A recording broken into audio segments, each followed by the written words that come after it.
See, my hose goes here, right? So now instead of being a hard hit on a 90, my bees go inside of here, and you'll see there's a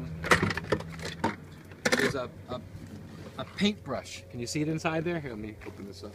See if we get the sun on it like this.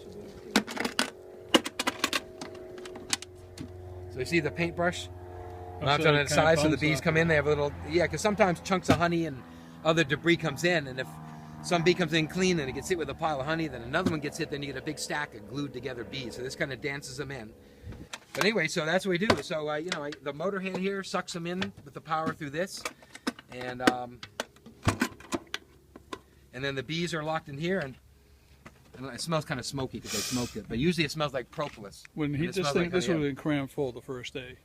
Oh yeah, when he was sitting here, it had been sitting here. There's so much heat in here that they get hot, and all the tongues were sticking out through the screen. So he sprays them with water. Yeah, mist them because they're warm-blooded. So they generate. I don't know if they call them warm-blooded, but they generate heat, and they live. They keep it about 100 degrees in the summer and about 75 in the middle of the winter. So what I do then is, like I was saying before, I vacuum the bees off one side of the comb.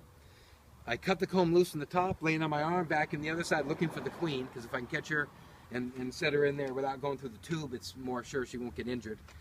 And then I take the comb and I take the brood comb, and I have these big cookie cutters at home, 2 different sizes. See that? Big cookie cutter. And what this does is cut the wild comb so it'll fit inside of a standard wooden frame that goes into a beehive. And then what I do is take rubber bands and go around the comb, the brood comb that's in the frame, and it holds it in place. I put it in the beehive. The bees will glue it back in place, with wax, and actually remove the rubber bands later. But I take this is the same size as the beehive, so once the bees are sucked in the vacuum, I just put the thing on edge, open the screen, dump the bees, and then just dump the bees right back in with their babies, and have to take them at least 2 miles away from here, because they'll hone right back in on their house. And then they just join back in on their babies, and that's how I move bees without killing them. And so it's that easy